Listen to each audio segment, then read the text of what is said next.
The metal walls of the human ship shook as the alien vessel's tractor beam pulled them inside. Captain Lee Wan gripped his chair and tried to stay calm. This was not how their peaceful exploration mission was supposed to go. "Sir, we're being pulled into their docking bay," reported Lieutenant Kim Tae from the navigation station.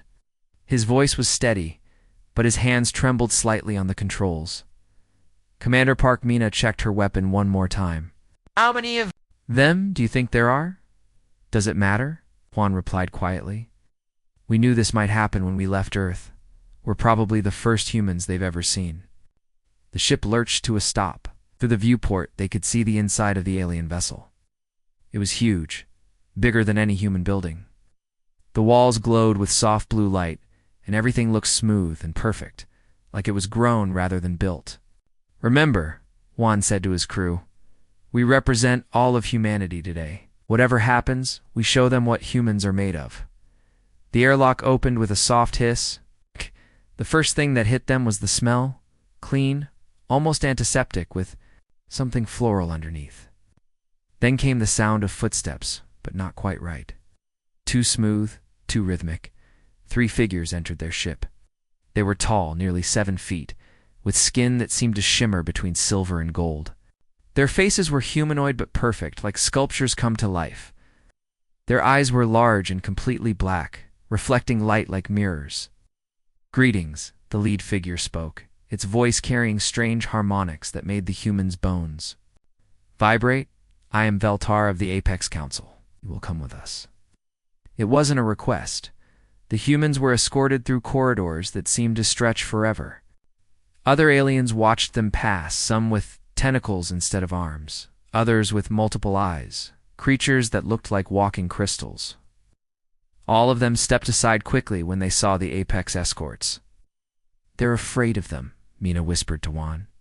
"Can you blame them?" He whispered back. They entered a vast chamber with a ceiling so high it disappeared into darkness. At the center stood a raised platform where more Apex waited. These ones wore robes that seemed to be made of liquid metal, and their presence filled the room with an almost physical weight. Approach commanded the center figure. The humans walked forward, their boots echoing loudly in the silence. Every step felt like it took forever. When they reached the platform, they stopped and waited.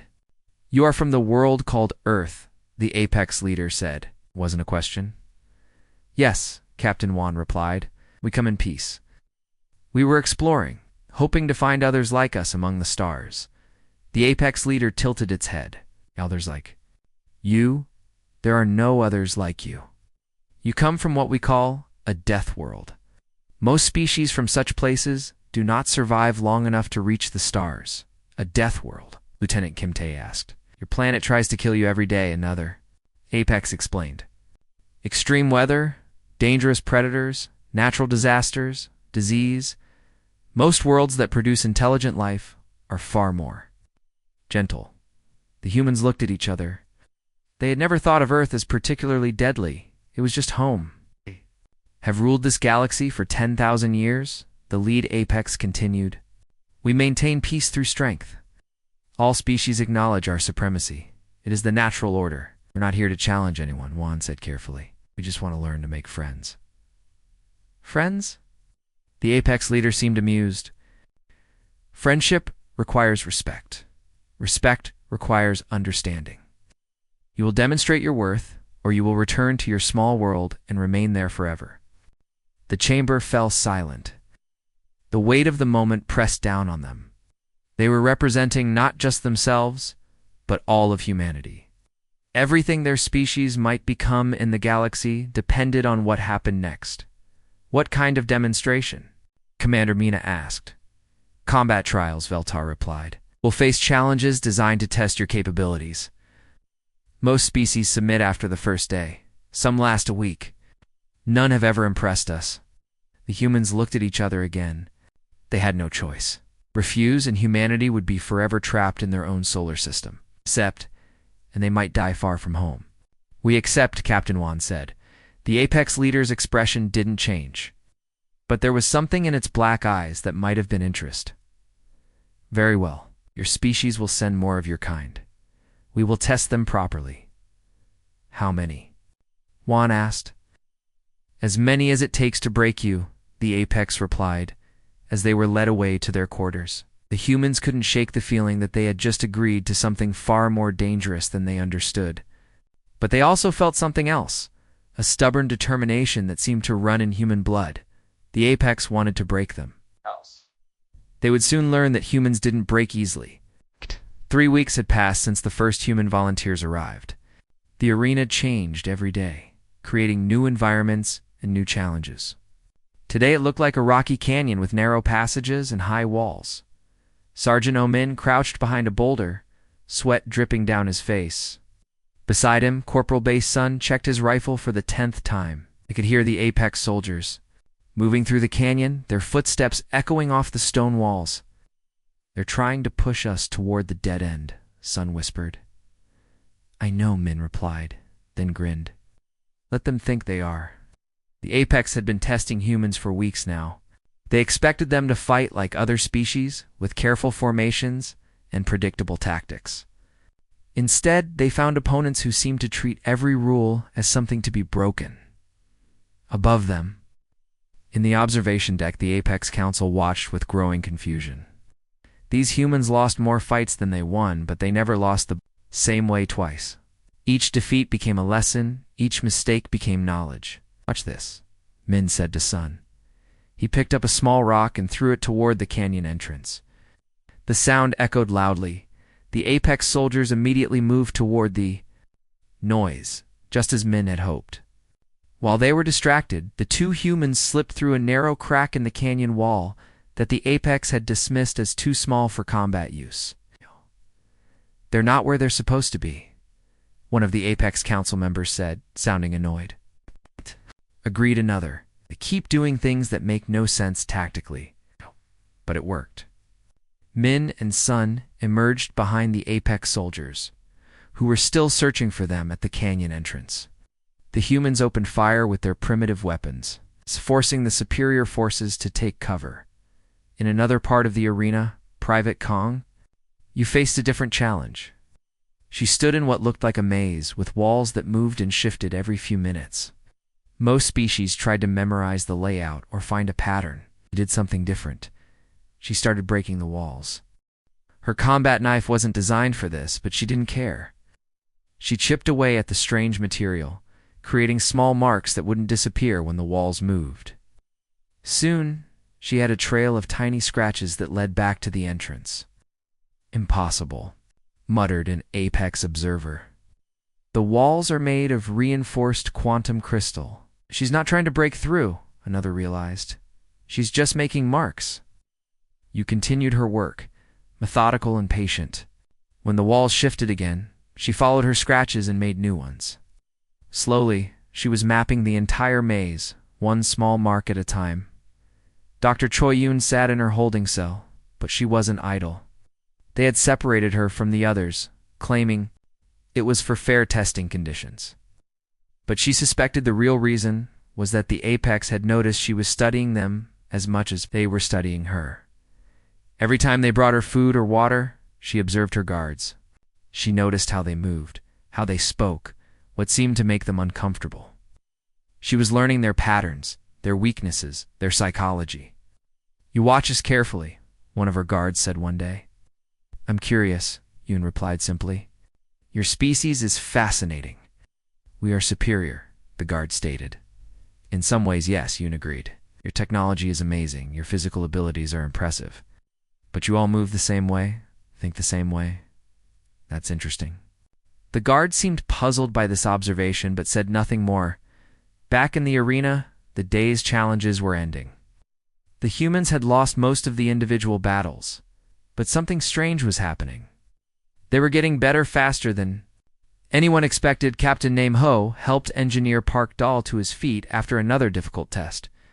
Dahl's arm was injured, but he was still smiling. Why are you happy? Ho asked. We lost again, did we? Dahl replied.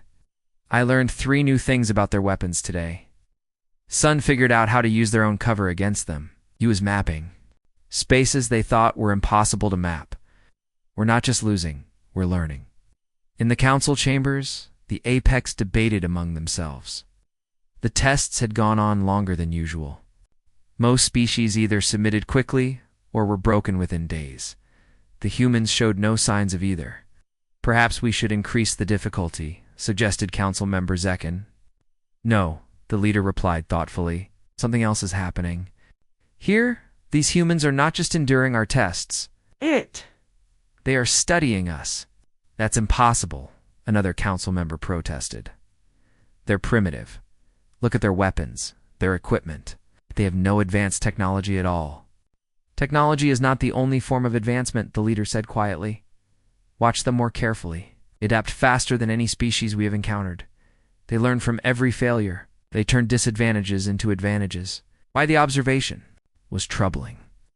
The apex had maintained their dominance for 10,000 years because they were simply better than everyone else. But these humans were becoming better each day, learning and growing at a rate that seemed impossible. What do you recommend? Zekon asked. The leader was quiet for a long moment. Continue the tests, but watch them carefully.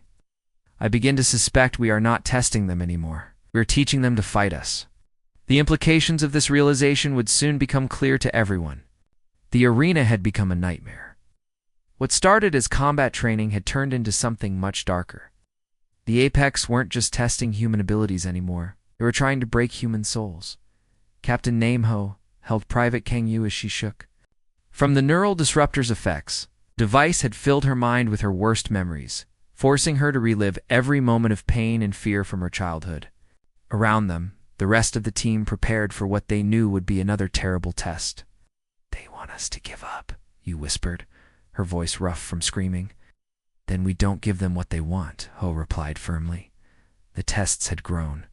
Cruel. The apex created scenarios where humans had to choose between saving teammates or completing missions. It forced them to watch friends suffer, put them in situations where every choice led to pain. In one test, Sergeant Omin was forced to choose between rescuing Corporal Bay's son from a burning building or stopping a bomb that would kill dozens of alien civilians. He chose to save the civilians, listening to his friend's screams as he worked to defuse the device. When it was over, both the civilians and son were revealed to be holograms. The test was designed to see if humans would sacrifice their own people. For strangers, why did you choose them over me? The holographic son asked, the words cutting deeper than any blade. Because that's what you would have done, Min replied. And somehow Sun understood. The apex watched these exchanges with growing confusion. They had expected the humans to break, to beg for mercy, to turn against each other. Instead, something impossible was happening. The humans were growing stronger together. Lieutenant Songbin helped engineer Park Dahl to his feet after another brutal session. Dahl's face was bruised, his arm was broken, but his eyes were still bright with determination. How do you keep going? Ben asked. Dahl's smile was painful, but genuine. Because they think this will destroy us. My grandmother survived the war. My father survived the plague. I survived the academy. He looked directly at the observation window where he knew the apex were watching. This is just another day for a human. The apex had tried everything. They used fear, making humans face their deepest terrors made real. They used isolation, locking individuals in dark rooms for days. They used impossible odds, forcing small groups to fight overwhelming numbers. None of it worked the way they expected when they isolated humans. The separated individuals found ways to communicate through walls, using taps and scratches to stay connected. When they created impossible battles, humans developed new tactics that turned certain defeat into narrow survival. Dr. Choi. Yoon had been studying the apex psychology for weeks now. In her cell, she pieced together what she had learned about their species and their methods. They don't understand, she said to herself one night. They think pain breaks people. They don't realize it can forge them stronger. The next day brought the worst test yet. The humans were split into two groups and told that only one group would be allowed to return to Earth. The other would remain. As prisoners forever, to earn their freedom, they had to defeat the other group in combat. The apex expected betrayal, violence, humans turning against humans. Instead, they got something they had never seen before. Both groups refused to fight. We all go home, or none of us go home, declared Captain Li Huan, speaking for both groups. The Apex Council was stunned. You would sacrifice your own freedom for these others? They're not others, replied Commander Park Mina. They're us. Concept was alien to most galactic species. Individual survival was the primary drive for most intelligent life. The idea of a group choosing collective suffering over individual benefit was beyond their understanding. You will remain prisoners forever, the Apex leader warned. Then we'll remain prisoners forever, the humans replied in unison. The test was abandoned. The Apex had no procedure for this outcome. That night, in their shared holding area, the humans talked quietly among themselves. They had been through weeks of torture, psychological manipulation, and impossible challenges. But instead of being broken, they had become something new. They're not testing us anymore, observed Dr. Yoon. They're trying to understand us. What do you mean, asked You Think About It? Every test gets harder, but also more specific. They're not just seeing if we break, they're trying to figure out why we don't. The realization was sobering. The Apex, the most powerful species in the galaxy, were studying human resilience like scientists studying a new form of life. What does that mean for us? Asked Dahl. It means we're not just representing humanity anymore, Yoon replied. We're teaching them what humanity is. In the council chambers, the Apex debated late into the night. The tests had gone on for months, far longer than any previous species had endured. The humans showed no signs of surrender, no signs of breaking. Perhaps the leader said slowly, "We are not testing them anymore. Perhaps we are creating them." Creating what? Asked another council member. Something we have never seen before. Something that might be stronger than us. The words hung in the air like a prophecy. The Apex had wanted to break these humans, to prove their own superiority. Instead, they were forging something that might one day surpass them. The crucible was working, but not in the way anyone expected. The training grounds had become something completely new. For the first time in Apex history, other species were learning from the subjects being tested. Word had spread throughout the galaxy about the humans who refused to break. And now, representatives from dozens of worlds had come to observe. Major Lim Hae stood before a group of Zelari warriors there, blue skin gleaming under the arena lights. The Zelari were known throughout the galaxy as fierce fighters, but they fought, like most species, with overwhelming force and advanced technology. You're thinking like hunters, Hae told them. You need to think like prey that refuses to die. Zelari Commander, a massive being with 4 arms and razor-sharp claws, looked confused. We are not prey. We are apex predators on our world. That's your problem, Hae replied simply. She gestured to the obstacle course behind her. Watch. She moved through the course like water, flowing around barriers instead of breaking through. Them using her enemy's strength against them, turning every disadvantage into an opportunity. The Zelari warriors tried to copy her movements, but they were too focused on dominating their opponents instead of surviving them. You fight to win, Hae explained. We fight to not lose.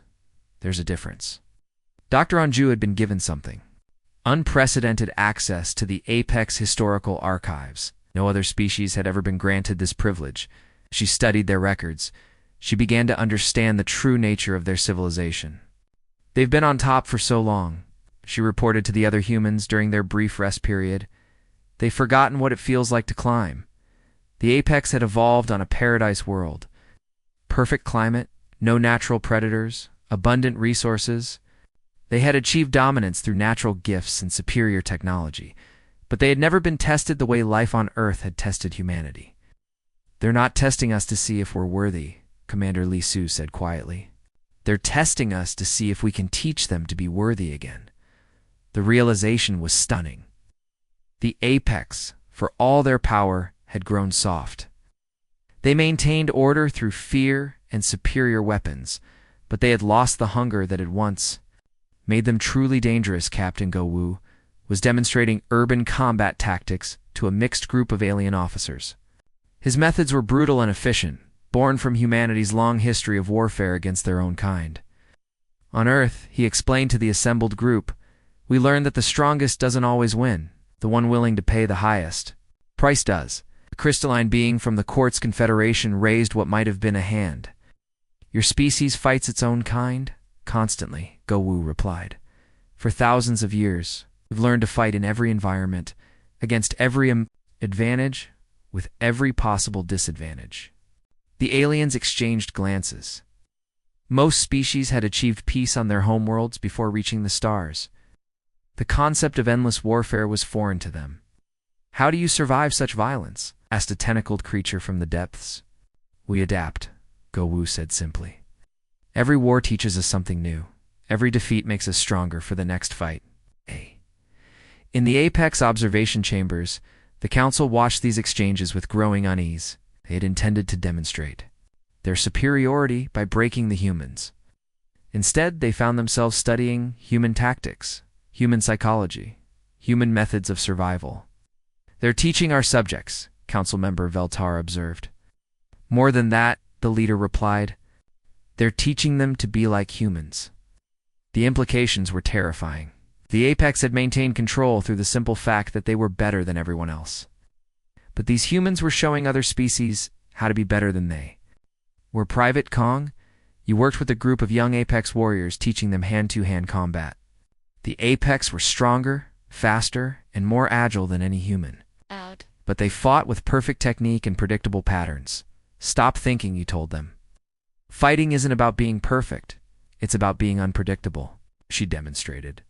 By attacking in ways that made no tactical sense, leaving herself open, using inefficient movements, apparently making every mistake possible. But each mistake was actually a setup for something unexpected. The young Apex tried to copy her methods, but they couldn't stop thinking like Apex. They had been trained for perfection, taught that there was always a correct way to do everything. Your species has forgotten something important, you told them. Sometimes the wrong way is the right way. Engineer Park Dahl had gathered a group of alien technicians around him. He was showing them how to repair equipment using improvised tools and salvaged parts. Your technology is amazing, he said, holding up a broken Apex weapon. But what happens when it breaks and you don't have the right parts? The technicians looked confused. You returned to base for proper repairs. What if you can't? Dahl asked. What if you're cut off, surrounded, with no help coming? He began working on the weapon with tools that weren't designed for the job, using a piece of metal as a screwdriver. Wire from his uniform as replacement circuits, even his own belt, as a makeshift clamp. This is impossible, one of the technicians said. Those materials are not compatible with our systems. Compatible is just another word for easy, Dahl replied. We're not trying to be easy, we're trying to work. The weapon hummed to life, firing. A perfect shot into the target range. The alien technicians stared in amazement. The students were becoming teachers, and the teachers were finally ready to learn. The final arena was unlike anything the Apex had ever created. It stretched for miles, containing deserts, forests, cities, and mountains, all in one massive space. This wasn't just a test anymore. It was a battlefield, where everything they had learned would be put to the ultimate trial. General Quan Ha stood at the center of the staging area, surrounded by beings from dozens of worlds. Humans, Zelari, quartz beings, deep dwellers, and even young Apex warriors all united under his command. It was something that had never happened before in galactic history. Today isn't about winning or losing, Ha told the assembled forces. Today is about proving that strength comes from more than just superior technology or perfect genetics. Colonel Yuna coordinated with the alien commanders, each of whom had learned to value human tactical thinking over their own rigid traditions. They no longer fought like separate species using their individual advantages. They fought like humans, adapting, improvising, turning every weakness into strength, for the first time in 10,000 years. The Apex Council descended from their observation decks to the arena floor. They came not as judges watching from above, but as participants in the battle. Their perfect armor gleamed, their advanced weapons hummed with energy, and their movements carried the grace of beings who had never known defeat. We have learned much from your species, the Apex leader said to General Ha. You possess something we had forgotten existed, the ability to become stronger through suffering. Captain Jin UK stepped forward. With respect, you didn't forget it. You never needed to learn it. Your world was kind to you. Ours tried to kill us every day for millions of years. The truth was simple and devastating. The Apex had evolved on a paradise world where survival was easy. They had achieved dominance through natural gifts and superior technology, but they had never been pushed to their absolute limits. They had never learned that sometimes the only way to survive is to become something more than you were. Humanity came from Earth, a world of ice ages and volcanoes, predators and plagues, storms, and earthquakes. Every day had been a battle for survival. Every generation had been forced to adapt or die. For millions of years, Earth had been forging humans into something that could survive anything. The battle began with the Apex using their traditional tactics: overwhelming force, perfect coordination, superior technology. They moved like a machine, each part working in perfect harmony with the others. It was beautiful to watch. It's like a deadly dance that had been perfected over millennia. But the humans and their allies fought differently. They fought like survivors. When the Apex attacked their left flank, they didn't just defend, they collapsed that flank entirely and attacked from 3 unexpected directions. When Apex air support dominated the skies, they went underground, turning tunnels into weapon systems. They're not following any known tactical doctrine, observed one Apex commander, frustration clear in his voice. That's because they're not following doctrine at all, replied another. They're following instinct. The battle raged for hours. The Apex won individual engagements, but they found themselves slowly being pushed back.